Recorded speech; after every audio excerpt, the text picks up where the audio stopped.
Assalamualaikum warahmatullahi wabarakatuh. Selamat berjumpa di Ruang Pintar. Kali ini kita akan belajar bab 1 sistem pengukuran dalam kerja ilmiah. Kita akan membahas aktivitas 1.3 tentang jangka sorong, mikrometer skrup, neraca massa.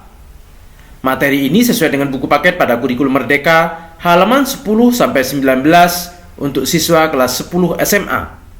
Jangka sorong. Di video ini kita akan membagikan tutorial bagaimana cara menggunakan serta membaca jangka sorong.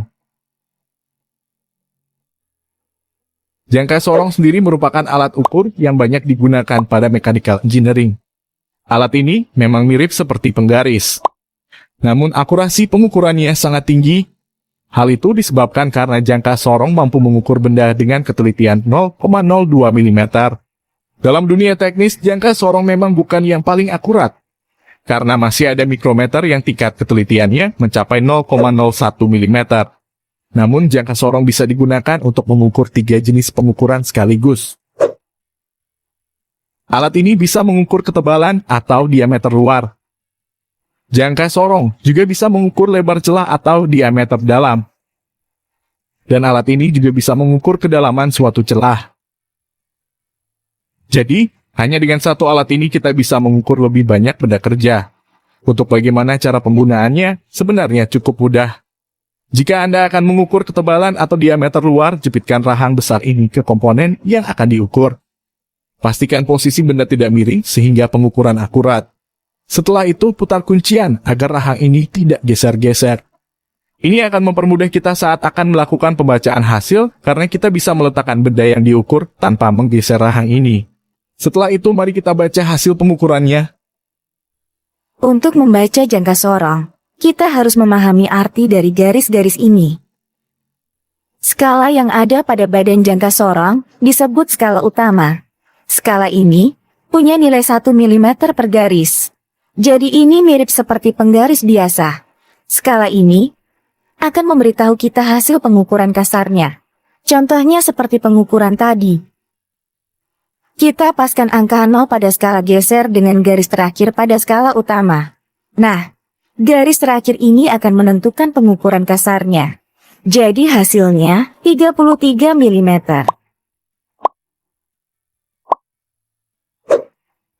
Untuk skala geser yang ada di bawah, digunakan untuk menentukan nilai halusnya atau nilai komanya. Nah, berbeda dengan skala utama, skala geser ini punya nilai 0,02 mm tiap garisnya.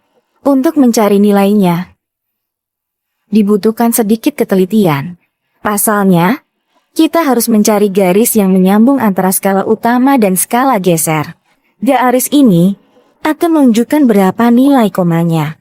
Jadi tinggal hitung saja. Ini 5 plus 1 strip. Jadi 0,5 ditambah 0,02. Hasilnya 0,52. Kalau digabungin, maka hasil pengukuran diameter piston adalah 33 ditambah 0,52 mm. Hasilnya 33,52 mm. Kalau kalian akan mengukur lebar suatu celah, tinggal masukkan rahang kecil ini ke dalam celah yang mau diukur. Pastikan posisi benda yang diukur tegak lurus dengan jangka sorong. Begitupun dengan kedalaman, pastikan posisi jangka sorong juga tegak lurus dengan benda yang akan diukur. Ini dilakukan agar pengukurannya akurat. Setelah itu tinggal baca hasilnya. Caranya sama kayak tadi. Mudah kan? Mikrometer skrup. Mikrometer skrup adalah alat ukur yang digunakan untuk mengukur ketebalan suatu benda. Namun, ketebalan benda yang dapat diukur dengan mikrometer itu terbatas. Seperti yang Anda lihat, mikrometer ini memiliki jangkauan pengukuran maksimal 25 mm. Salah satu yang membedakan mikrometer dengan alat ukur lainnya ada pada ketelitiannya yang mencapai 0,01 mm. Lalu bagaimana cara menggunakannya? Simak video berikut. Bagian mikrometer skrup. Frame adalah rangka utama mikrometer yang berbentuk C. Skala utama adalah skala pengukuran untuk menentukan nilai kasar suatu pengukuran. Skala Nonius adalah skala pengukuran untuk menentukan nilai desimal suatu pengukuran. Bagian lain dari mikrometer terdiri dari anvil atau poros tetap, spindle atau poros geser, timbel, ratchet, dan pengunci mikrometer. Bagaimana cara menggunakannya?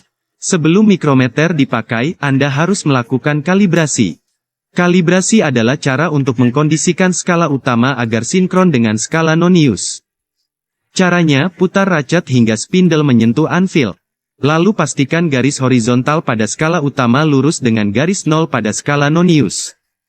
Kalau belum lurus, putar skala utama menggunakan kunci khusus. Kunci ini harusnya didapatkan satu paket dengan mikrometer.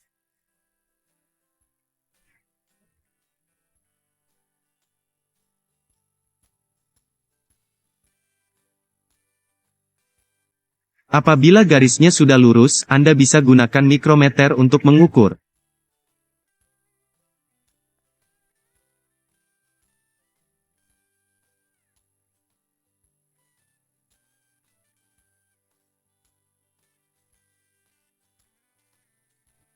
Objek yang akan diukur, ditempelkan pada anvil.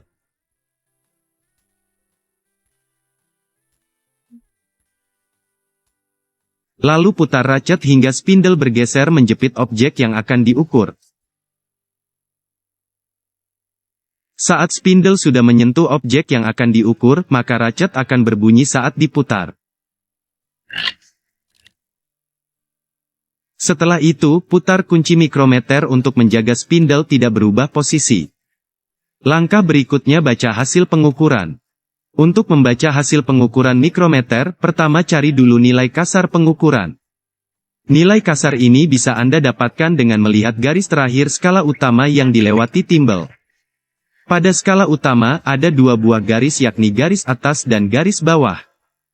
Setiap garis memiliki nilai 1 mm baik yang atas atau bawah. Namun kalau Anda perhatikan, posisi garis bawah itu ada di tengah dua garis atas. Itu karena garis yang ada di bawah menunjukkan nilai pertengahan dari garis yang ada di atasnya. Jadi kalau seperti ini maka hasilnya 11,5 mm. Karena timbel sudah melewati garis bawah setelah garis 11. Selanjutnya mencari nilai desimal, untuk mencarinya Anda perlu tahu tentang skala Nonius. Skala Nonius memiliki 50 garis di mana setiap garis memiliki nilai 0,01 mm. Jadi untuk mencari nilainya, Anda cukup melihat garis mana yang paling lurus dengan garis horizontal pada skala utama. Pada pengukuran ini, garis yang paling lurus adalah garis 46 artinya nilai desimalnya 0,46 mm. Lalu tambahkan nilai kasar dan nilai desimalnya, maka Anda akan mendapatkan hasil 11,96 mm.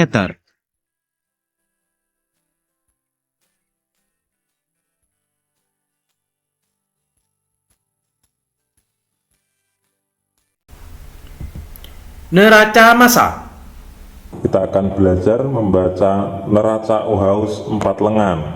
Perhatikan ada neraca 4 lengan. Kenapa 4 lengan? Disebut 4 lengan karena dia memiliki lengannya 4 memang ya. 1, 2, 3, 4. Ya, jadi ada 4. 1, 2, 3, 4. Nah, kemudian yang pertama harus kita perhatikan sebelum melakukan percobaan adalah lihat skala 0 paling ujung. Skala 0 paling ujung. Ya, agak saya perbesar ya. Saya perbesar dulu.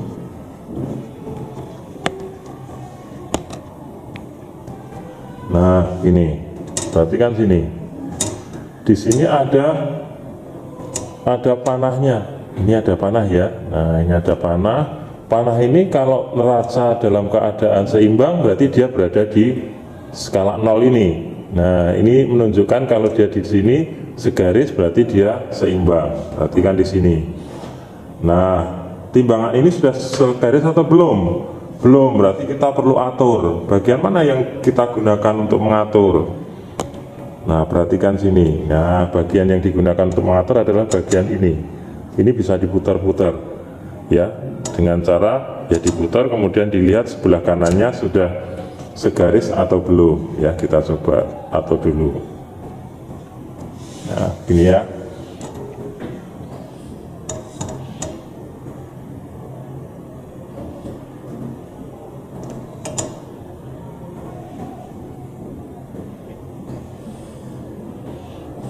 Ya, oke.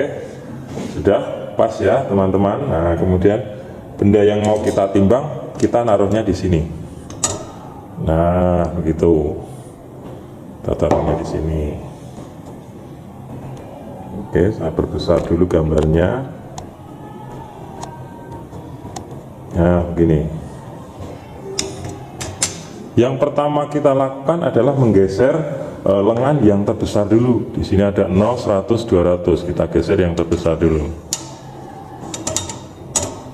Nah, kalau dia belum bergerak turun, berarti masih kita lanjutkan. Nah, kalau dia mentok, berarti kita kembalikan. Nah, begini. Selanjutnya yang kedua, yang neraca yang kedua ini kita geser.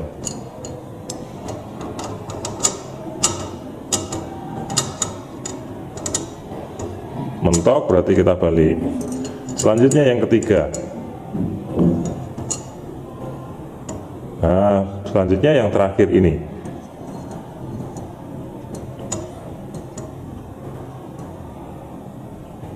Oke, yang terakhir ya.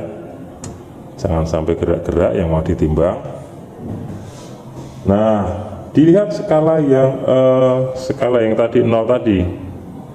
Yang di sini ya. Yang di sebelah sini. Nah, lihat, kalau dia sudah segaris, lihat, kalau dia sudah segaris di sini, berarti baru kita baca skalanya. Baru kita baca skalanya. Dilihat mulai yang terbesar. Di sini satuannya adalah dalam gram semua. 100, kita tuliskan 100. Kita tulis 100 sini. 100. Dilihat skala yang kedua, di sini nilainya 80, di sini nilainya 4, di sini nilainya 0,65. Nah, jadi 100 kita tuliskan tadi ya. Ini 100, 80, kemudian 4, kemudian yang di bawahnya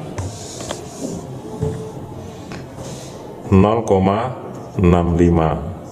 Nah, kita susun ke bawah gini, 5, ini 6, ini 4, ini 8, ini 1. Nah, jadi ketemunya 184,65 gram. Perhatikan satuannya ya teman-teman ya. Oke, begitu mudah untuk membaca neraca ini. Demikian pembahasan aktivitas 1.2. Terima kasih. Assalamualaikum warahmatullahi wabarakatuh.